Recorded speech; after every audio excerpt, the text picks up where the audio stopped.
Assalamualaikum warahmatullahi wabarakatuh. Bertemu lagi di mata pelajaran Bahasa Indonesia. Pembelajaran hari ini kita akan masuk pada bab baru, yaitu bab 2, teks cerita fantasi.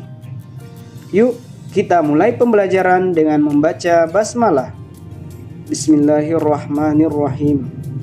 Silakan simak dengan baik penjelasan berikut ini. Selamat belajar.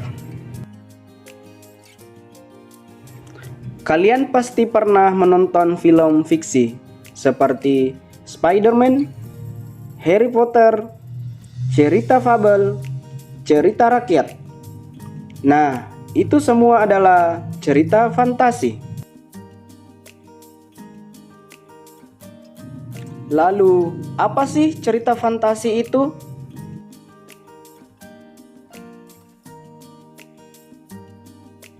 Jadi, teks cerita fantasi adalah cerita fiksi bergenre fantasi atau dunia imajinatif yang diciptakan penulis.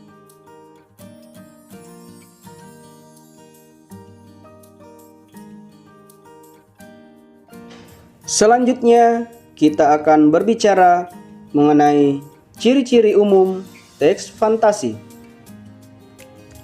1. Ada keajaiban, keanehan, atau kemisteriusan.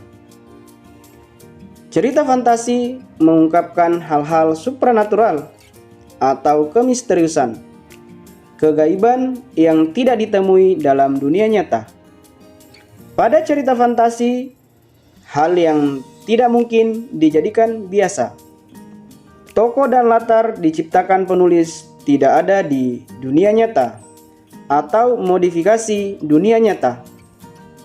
Tema fantasi adalah magic, supernatural, dan futuristik.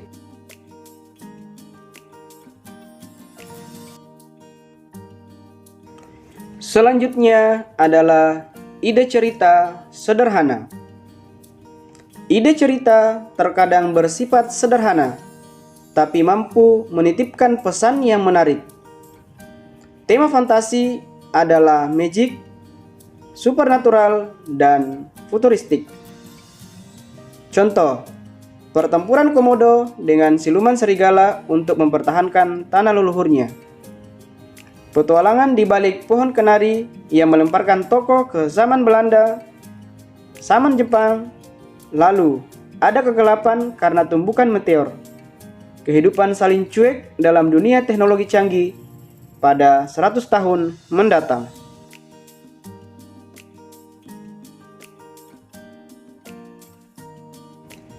Berikutnya, yang ketiga, menggunakan berbagai latar, lintas waktu, dan ruang. Peristiwa yang dialami tokoh terjadi pada dua latar, yaitu latar yang masih ada dalam kehidupan sehari-hari dan latar yang tidak ada pada kehidupan sehari-hari. Alur dan latar cerita fantasi memiliki kekhasan. Rangkaian peristiwa cerita fantasi menggunakan berbagai latar yang menerobos dimensi ruang dan waktu. Misalnya, tokoh Nono bisa mengalami kejadian pada beberapa latar. Latar waktu liburan di Wilgi, latar zaman Belanda, dan sebagainya. Jalinan peristiwa pada cerita fantasi berpindah-pindah dari berbagai latar yang melintasi ruang dan waktu.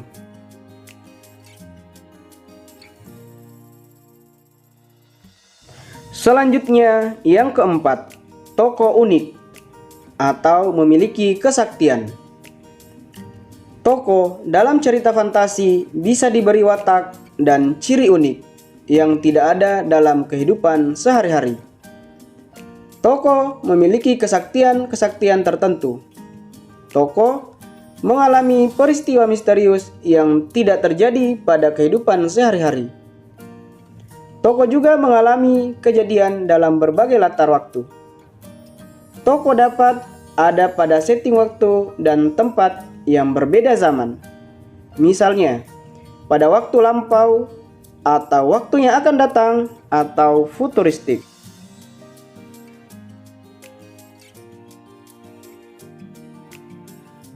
Berikutnya, yang kelima, bersifat fiksi.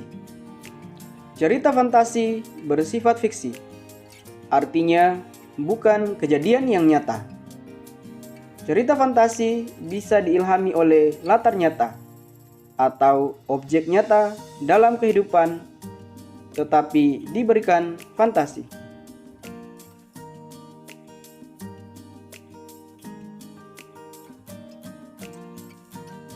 Dan yang terakhir, bahasa.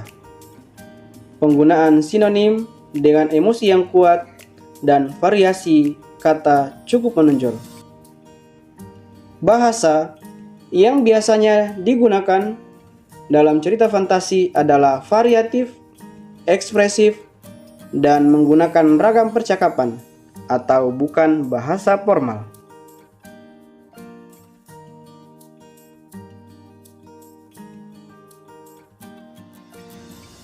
Selanjutnya, kita akan berbicara mengenai jenis-jenis cerita fantasi. Jenis cerita fantasi sesuai dengan kesesuaiannya dengan kehidupan nyata ada dua kategori, yaitu yang pertama, cerita fantasi total dan cerita fantasi sebagian atau irisan. Cerita fantasi total berisi fantasi pengarang terhadap suatu objek. Pada kategori ini, semua yang terdapat dalam cerita tidak berada atau tidak terjadi dalam dunia nyata. Misalnya, cerita fantasi Nataga itu total fantasi penulis. Jadi semua nama orang, semua nama objek, semua nama kota benar-benar rekaan pengarang. Sedangkan cerita fantasi irisan yaitu cerita fantasi yang mengungkapkan fantasi tetapi masih menggunakan nama-nama dalam kehidupan nyata. Menggunakan nama tempat yang ada dalam kehidupan nyata atau peristiwa pernah terjadi pada dunia nyata. Misalnya, kartun Shaun the Sheep bercerita mengenai domba-domba yang hidup di peternakan.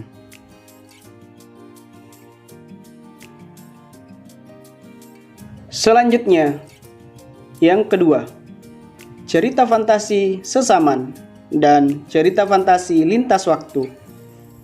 Berdasarkan latar cerita, cerita fantasi dibedakan menjadi dua, yaitu latar lintas waktu dan latar waktu sesaman.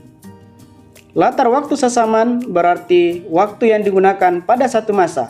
Misalnya, fantasi yang terjadi pada masa kini, masa lampau, atau fantasi yang terjadi pada masa yang akan datang. Sedangkan latar lintas waktu berarti cerita fantasi menggunakan dua latar yang berbeda. Misalnya, masa kini dengan masa prasejarah atau masa kini dengan masa 40 tahun yang akan datang.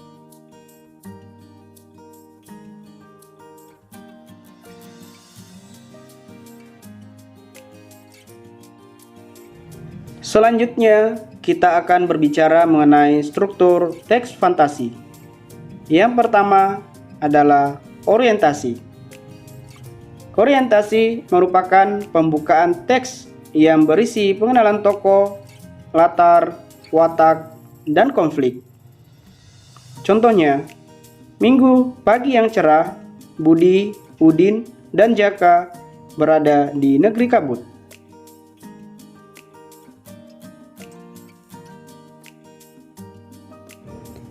Selanjutnya, yang kedua, komplikasi.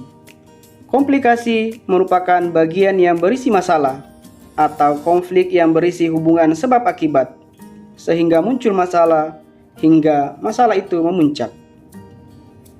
Contohnya, di mana kita? Jaka bertanya sambil menatap tembok sekelilingnya yang memancarkan kemilau keemasan.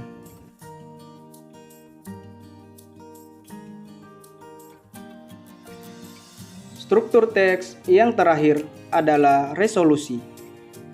Resolusi atau penyelesaian merupakan bagian penutup yang berisi penyelesaian masalah dari konflik yang terjadi. Contohnya, mereka bertiga bertekad menyelesaikan tugasnya tepat waktu. seperti biasanya, mereka bekerja keras untuk menghasilkan sebuah karya.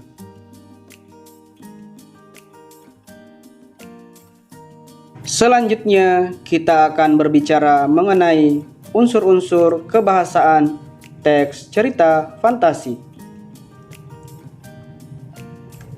Yang pertama, penggunaan kata ganti. Kata ganti adalah jenis kata yang menggantikan nomina atau kata benda. Penggunaan kata ganti dalam cerita fantasi adalah kata ganti orang pertama, aku atau saya. Dan kata ganti orang ketiga adalah mereka atau menggunakan nama orang, semisal Panca dan Kelvin. Contohnya, mereka segera ke kebun bersama. Kata mereka merupakan kata ganti orang ketiga.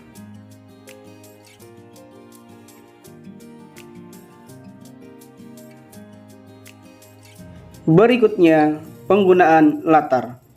Penggunaan latar dalam teks cerita fantasi dibagi menjadi 3, yaitu latar tempat yang menunjukkan tempat, latar waktu yang menunjukkan waktu, dan latar suasana yang menunjukkan suasana.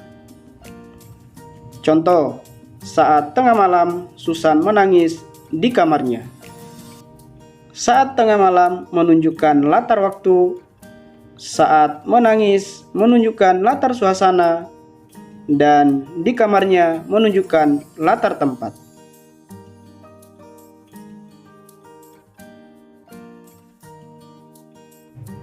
Berikutnya, konjungsi temporal. Konjungsi temporal merupakan kata hubung sebagai penanda urutan waktu. Misalnya, setelah itu, ketika, sebelum, bersamaan dengan itu, lalu, kemudian, akhirnya, dan seterusnya. Contohnya, setelah buku terbuka, aku terseret ke masa lampau. Kata setelah menunjukkan konjungsi temporal.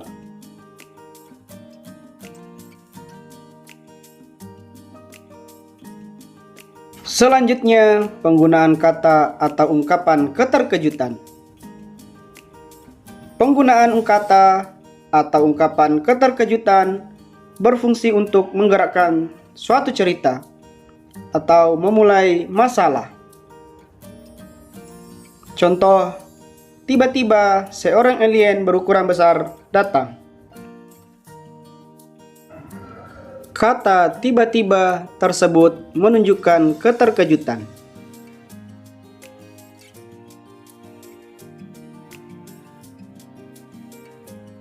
Dan yang terakhir, penggunaan dialog atau kalimat langsung. Penggunaan kalimat langsung ditandai oleh 2 petik ganda dan disertai keterangan penyertanya. Contoh, raksasa itu mengejar kita, teriak Joko kalang kabut. Di antara kalimat raksasa itu mengejar kita terdapat tanda petik 2. Terima kasih sudah menyaksikan video teks cerita fantasi ini. Jangan lupa like, komen, dan share agar video ini bermanfaat bagi kita semua. Sampai jumpa. Wassalamualaikum warahmatullahi wabarakatuh.